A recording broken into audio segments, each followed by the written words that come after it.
इस वीडियो में हम लोग रूल्स ऑफ डिविजिबिलिटी की बात करने वाले हैं।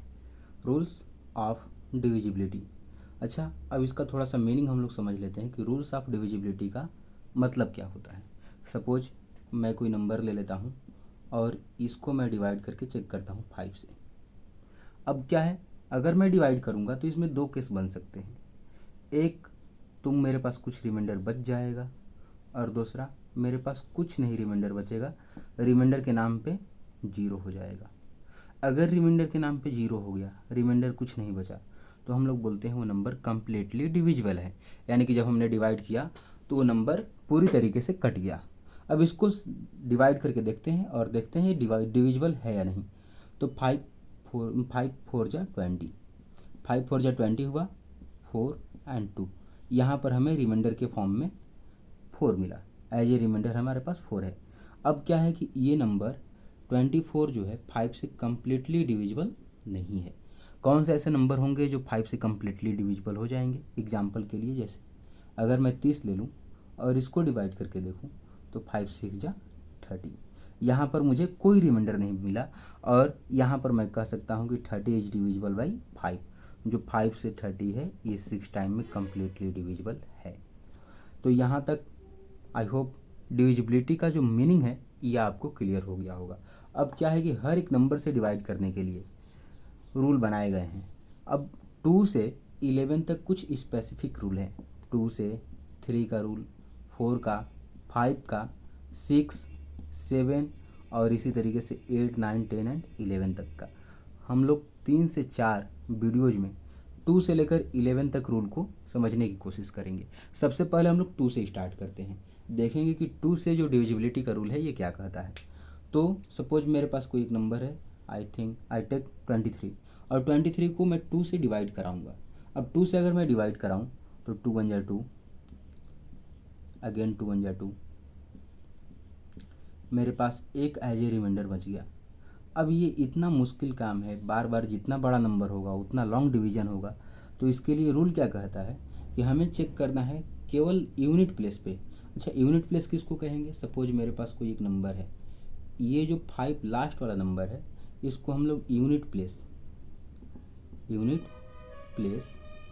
या फिर वंस प्लेस बोलते हैं। तो या तो यूनिट प्लेस मान लें या वंस। अगर वंस या यूनिट प्लेस पर 2, 4, 6, 8 एंड 0 इसमें से कोई भी डिजिट आ जाता है तो जो नंबर होगा हमारा वो कम्प्लीटली 2 से डिविजिबल होगा। अब यहाँ पर देखो, क्या यहाँ पर 2, 4, 6, 8 या 0 में से कोई नंबर या कोई डिजिट आया है? नहीं आया।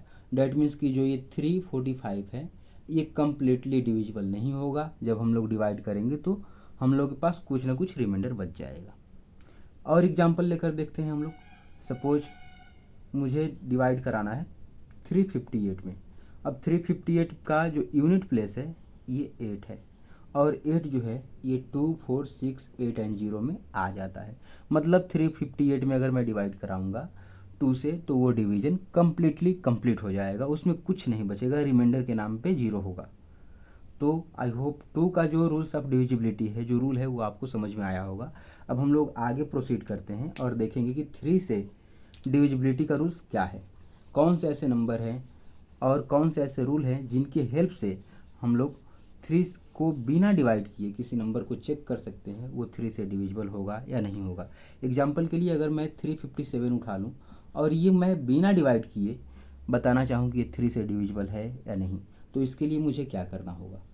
तो सबसे पहला काम, जितना भी इस नंबर में डिजिट है इन सब का हम लोग सम निकालेंगे। अच्छा, डिजिट का सम का मीनिंग क्या है? तो जैसे 3, 5 और 7, सपोज ये 3 डिजिट नंबर है तो इसके जो एक एक डिजिट है इनका सम, 3 का, 5 का एंड 7 का, तो 3 + 5 + 7, इसको हम लोग ऐड करते हैं तो हमें मिलता है 3 + 5 8, 8 एंड 7 15। अब अगर ये जो सम है ये 3 के टेबल में आ जाता है तब तो ये डिविजिबल है, और अगर ये सम 3 के टेबल में नहीं आता है तो ये नंबर डिविजिबल नहीं है। अब यहाँ पर हम लोग चेक करेंगे ये 3 के टेबल में आता है नहीं, तो 3 5 जा 15, हमें मालूम है 15 3 के टेबल में आएगा। डैट मीन्स कि this number will be divisible by 3। अब कोई और नंबर हम लोग लेकर देखते हैं। सपोज 578 हमने ले लिया। अब इसको चेक करेंगे कि ये 3 से डिविजिबल है नहीं। तो इसके लिए भी वही रूल, जितने भी इसके डिजिट हैं सबको ऐड कर देंगे, सबका सम निकालेंगे। तो 5 and 7 12, 1200 आया 20। अब 3 का टेबल रीड करके देखो, 3 6 जा 18 एंड 3 7 जा 21। डेट मीन्स ये 3 के टेबल में नहीं आएगा। 18 आया, 21 आया, बट 20 नहीं आया। तो अगर 20 नहीं आया 3 के टेबल में, मतलब 578 जो ये नंबर है 3 से नहीं कटने वाला है। अब कोई एग्जाम्पल एक दो होमवर्क के लिए नोट कर लो आप लोग। सपोज 768 हो गया, 1248 हो गया। ये हमें बताना है ये नंबर 3 से डिविजिबल है या नहीं। 5756, ये आपके 3 होमवर्क हैं। अब हम लोग इसके आगे चेक करेंगे, 4 से डिविजिबिलिटी का रूल सीखेंगे। 4 से डिविजिबिलिटी का रूल भी सिंपल है, जैसे 2 और 3 का मुश्किल नहीं था वैसे ही 4 का भी है। 4 का और भी सिंपल है, इसमें कुछ ज़्यादा मुश्किल वाली बात नहीं है। हाँ, अगर इसके पीछे का कंसेप्ट समझना हो कि ये क्यों हर एक डिजिट को ऐड करने पर 3 से डिविजिबल हो जाता है, और जब इसे 3 से ऐड नहीं करेंगे, सभी डिजिट को नहीं ऐड करेंगे, तो हमें कैसे पता चलेगा। तो ये जो कंसेप्ट है, जो इसके पीछे के रीजन की बात है, वो इस वीडियो में हम लोग डिस्कस नहीं कर सकते, क्योंकि छोटे क्लासेस के लिए बन रहा है। अगर आप लोगों को चाहिए तो वो अलग से मैं वीडियो बना दूंगा। अब देखते हैं 4 का रूल क्या कहता है। सपोज कोई नंबर है मेरे पास 5 6 7 एंड 8। अब क्या करते हैं, इसको मुझे चेक करना है ये नंबर 4 से डिविजिबल होगा या नहीं। तो 4 के लिए मैं क्या करूँगा, लास्ट के 2 डिजिट को उठा लूँगा और 2 डिजिट को देखूँगा ये क्या है, तो 78। अब क्या करूँगा ना, ये कितना भी बड़ा नंबर हो उससे मुझे कोई मतलब नहीं, चाहे 4 डिजिट का हो या 1-2 नंबर और डिजिट में बढ़ा लो, कितना भी बड़ा नंबर हो, हमको उठाना है लास्ट का केवल 2 डिजिट। 2 डिजिट में हम लोग 4 से डिवाइड करके चेक करेंगे। 4 से डिवाइड करेंगे, 4 1 जा 4, यहाँ से आया 3, ऊपर से आया 8, 4 9 जा 36। अब हमारे पास लास्ट में बच गया 2 एज ए रिमाइंडर। अब अगर रिमाइंडर बच गया डैट मीन्स कि इसमें डिवीजन कंप्लीट नहीं होने वाला है। अगर यहाँ पे कोई रिमाइंडर नहीं बचा होता तो डिवीजन कंप्लीट हो जाता। ये कम्प्लीटली डिविजिबल नहीं है। कोई और एग्जांपल हम लोग लेकर देखते हैं, जैसे मैं ले लेता हूँ 1 6 5 4 3। इसको जितना आगे तक बढ़ाना चाहे आप बढ़ा सकते हैं, हमें केवल फ़र्क पड़ता है तो केवल लास्ट के 2 नंबर से। अब इसको मैं डिवाइड करके चेक करूँगा तो 16, सबको पता है कि 4 4 जा 16 हो जाता है। डैट मीन्स कि 4 टाइम में ये डिवीजन जो है कंप्लीट हो जाएगा। अब अगर ये कम्प्लीटली डिविजिबल हो गया डैट मीन्स कि ये कितना भी बड़ा नंबर हो ये भी 4 से कट जाएगा, कुछ नहीं बचने वाला है। लास्ट एक डिजिट, एक और हम लोग रूल देख लेते हैं 5 का। 5 का रूल इससे भी सिंपल है और बहुत सिंपल है, उसके लिए तो कुछ देखना ही नहीं, बस देखते ही बता देंगे हम लोग कि वो डिविजिबल होगा या नहीं। सपोज मेरे पास कोई नंबर है, 5 से मैं चेक करना चाहता हूँ ये डिविजिबल है या नहीं। मेरे पास है 73। सिंपल, इसको थोड़ा सा भी मुश्किल है क्योंकि डिवाइड करना पड़ेगा। अब अगर बिना डिवाइड करना ही चाहते हैं तो हम लोग केवल 1 प्लेस के डिजिट को इसको देखेंगे। अब इसमें यहाँ पर या तो 0 हो या 5, अगर इन दोनों में से कोई डिजिट है तो उसको अगर 5 से हम लोग जब डिवाइड करेंगे कुछ रिमाइंडर नहीं बचेगा, वहाँ पर रिमाइंडर केवल और केवल 0 बचेगा।